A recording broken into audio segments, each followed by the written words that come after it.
Hi, my name's Rob. I'm the CEO of Faster, and today I'm going to be wrapping up in conclusion about what we've achieved through 2018, and then I'll be jumping into what we're going into for 2019. Just a sneak peek, I'll be going over the iPhone application. I'll do it on my iPad because it's a bigger screen, so you get to actually see the application that we've already finished on iOS, so that's exciting stuff. So jump to the middle if you want to go over that, but let's get into conclusion of what we've already achieved for 2018. So when you look at blockchain and cryptocurrencies as a whole, a lot of these ICOs unfortunately have failed. In fact, it's about 80% of ICOs have failed on their launch. Faster is not moved by this in any way. We're an independent company in a sense that we operate independently of what's happening to the cryptocurrencies. We raised our funds, and as promised to our investors, we're moving forward. Not only is facial recognition and video analytics of high importance to us, it's of great demand in the public, and it's a growing demand. We need simplicity, and we need this available for all. So what have we achieved for 2018? Well, I've got 6 little points to highlight here. Number 1, we had an MVP version that now is being more simplified. And also, we've got a new design. So those of you that log in through the website, have a look. We've got a nice new interface, very easy to use. We strive on simplicity of functionality because people must be able to interact with our software as if it's an extension of your arm. I'm not talking about having a simple application like your typical CCTV systems. Your VMS software, it's got very basic features, very simple. We look at giving many features that are easy to manage through a convenient interface, and we have that new look. And every time we add a new feature, you can expect us to integrate in a way that's easy for you to understand, like editing a photograph on your phone. The second thing is something on the back end. Our neural networks have been improved. Our neural networks actually run at the same efficiency as your top-end computer vision companies. And I like to just give credit to the developers for this because I'll tell you why. We don't often see what's going on in the back end. And you need to appreciate how much work goes into that. And it's so nice that I can say that we are delivering a top-end product that competes with the leaders in the industry, and it's affordable, it's easier for everybody. So you don't have to look at, hey, Faster is a very affordable facial recognition, object recognition, video analytics software. It's going to cost me a lot of money. No, we're making it affordable for everyone around the world so people like you and me can use it in our homes, we can use it in our small businesses. It's very exciting stuff. The third point that I want to bring up is your profile tagging, I call it. They call it archive recording. And what this basically means is that it positions a person's profile along the video stream and you can jump to it. That's why I call it profile tags. And you can also, the second thing on that is we can also record a person over several cameras, all brought into one feature. So when you see somebody and you've got a profile there, you can see what time it is on that camera. You can jump to the video stream. Now I'll give you a working scenario for this, which makes it really cool. If you have a child that disappears from a shopping center or a school, what time did they leave? You don't have time to look over 8 hours of footage or 12 hours for that matter. But if you can jump to her profile, click on the last video scene of her, boom, jump straight to the video scene, and you see, oh, there she walked out the back door, the front door, and with who. Very, very cool feature, very great for security. The fourth thing that I'd like to bring up is 2 projects that actually been brought into one. We have video surveillance and computer vision. They're separate departments, each working in their own place, almost like separate products. They've been brought in and merged into one. So this is a little background for the techie guys that like to follow on what Faster is doing. The fifth thing, as I gave you a sneak peek about, is iOS. iOS is now up and running, it's in there, and I'll be showing you that. I'll be jumping scene just now and showing you the features. We've also in 2018 started our Android development, very exciting stuff. We'll be preparing a launch date for all platforms right now in 2019. So that was the 5th point of the platform development, where we are with that, and you're going to get a sneak peek of that in a second. After point 6 is our installation process. Now, our installation process, before used to take several hours, you used to have a technician to do it. We've now simplified this process. You can follow simple instructions and install it in about 1 hour with the technician. In fact, I actually tested this process out myself in 2018, and I installed a complete Faster on a server all by myself, following the instructions, and it was quite simple. So I'm quite happy that the installation process of this high-end technology has become so simple that even somebody like me that isn't a programmer was able to read it and implement the installation. Without ado, let's jump into our iOS application. Right guys, I'm so excited here to show you how easily you can use FaceTime with just swipe, taps and double taps. This is the iOS version that we're running on the iPad, just so that it's got bigger screen. We're in the dashboard now, as you can see by the bottom selection. I've changed to activities, and you can see all the people in order of time, how they've been logged. There's a profile, Nathan Clark, so you just click around, but we'll get to that in a second. And let's jump to settings here, devices. As you can see, there's our 4 cameras connected, and you don't usually go in there once it's set up. So let's go to the dashboard. This is the most exciting spot. As you can see, it's very easy. I can click, drag and drop to put the cameras in any order I like. Nice and easy functionality. Just simple swipes and I can see that specific camera and who was on that camera in a beautiful timeline.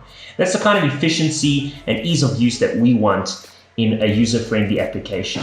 Yeah, I'm jumping to my timeline, and just with a swipe, you can see that I can move it to any position in time. It pulls it from the server and it will show me that exact video at that point in time and the people more or less at that time. So you can see it buffers it quite nicely, and you can see the people that have got profile names and people that we haven't listed with a profile name. It's automatically given an ID tag. Very cool stuff. So let's jump to a detection. What I love about this, I call it like a profile tag, is we jump to that exact point in the timeline. So no more forwarding and going back on a video to find when did the person go to the elevator, for example. There he is, boom. Just rewinds a little bit before it detected the face. So you can see the video. There it is. You left work at that time with your laptop bag. So much user-friendly functionality. This is video analytics at its best. I love this functionality, and the more that's going to come. So anyway, let's jump from dashboard. I want us to go to activities now. So at the bottom, you can see there's a little activity tab. So I just select that now and jump across. And you can see Vincent, Nathan, and etc. etc. And here's Nathan's particular log in perfect order of times and dates. And we can select his profile, and there's various things that we can do. But this is really cool. I can jump to a specific time. So it pulls up the video. As you can see, top right hand corner, it starts buffering it. I don't have to wait for it to pull from the server. I can go anywhere. I can just quickly click back if I like. So I'll go back here and let's click anytime. Let's go to this one now at 1900 and click play, and we'll jump to that. So let's wait for this one. As I said, it buffers and pulls the video from the server. Even though I'm working on a simple iPad, don't have to do any powerful processing on this iPad. It just pulls the video footage, and it has all the little, as I call it, archive tags. And there he is. That's you leaving work at 7:37 or perhaps going back to work. And you can see he spends a lot of time getting caught on camera 1. Very exciting stuff, guys. Managing staff or clients, loyalty programs, so much you can do with this. Absolutely fantastic. Thanks for watching. So I hope you enjoyed the application and where we are and what we've achieved for 2018. At this point in time in the video, I just want to say thank you again to the developers in my team, and to all the new guys that have also come onto the team for all your hard work. As you can see, we've made great strides, and this is literally the tip of the iceberg. So on Closing the Door in 2018, I'm glad that we've stuck to our roadmap. I'm very proud of our achievements. With us going forward for 2019, we can now discuss what are we going to be doing to take FaceTime further now? What are we going to be offering? And there's so much opportunities when you look at over 800 million cameras that are registered around the world.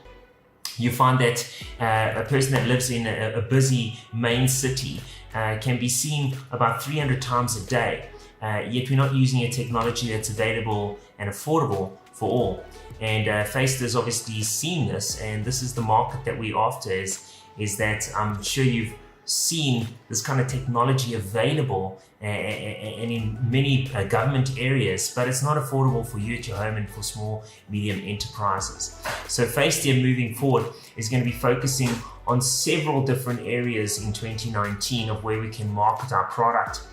You've also got things like public spaces. Public spaces is very important. Your stadiums, concerts, any public area that you can think of where we've got these artificial intelligent back-end systems that are looking for scenarios that are unsafe and picking up dangerous people that are not supposed to be where they are. So if you're not supposed to be in a particular shopping center, or in a group of shopping centers, we need to be able to alert the right people at the right time, so they're not walking around innocent people like you and me. Other than that, we have commercial space. Now, commercial space is an interesting one because you don't want people using the old traditional clocking cards where you can check in your other person. Gone are those days. You need to be able to work on time. You must be able to clock in yourself, and that can be done effortlessly and without your hands even, because we can just do facial detection and pick that up.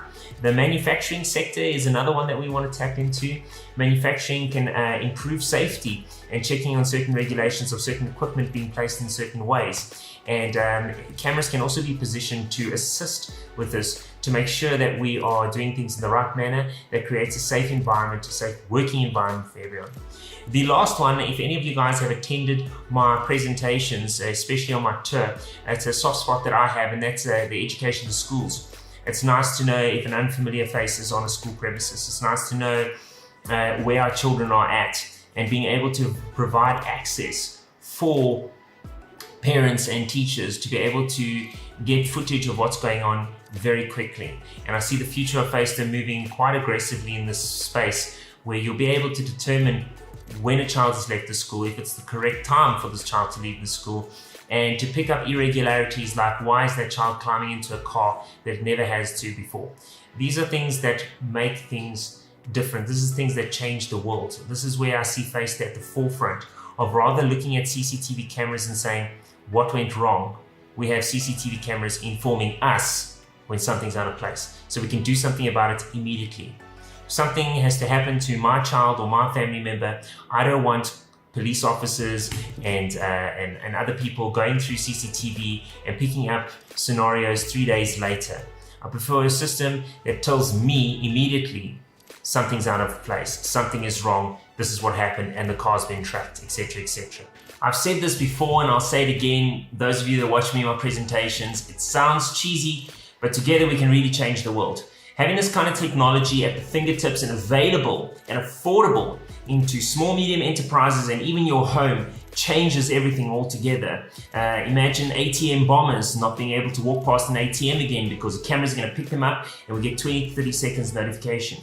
I want you to imagine yourself or a friend or family that has been mugged or robbed or even worse, and they've never managed to get those people. They've never managed. Well, imagine having a facial detection software around the world.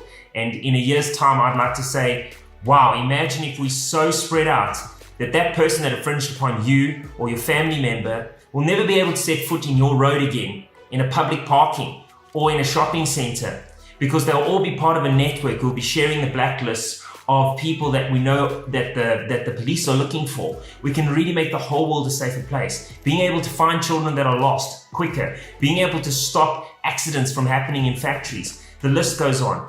While we're talking about ideas, guys, I want to hear from you. So this is your opportunity. Get on Telegram. That's through either Facetime.io, our website, and go to the Telegram link and chat to us about your ideas, or even write to ask@Facetime.io. That's ask@Facetime.io. Share your ideas. We love putting them together, jamming with other ideas, and we come up with solutions for the world. So get in touch and share. Thanks, guys. Cheers.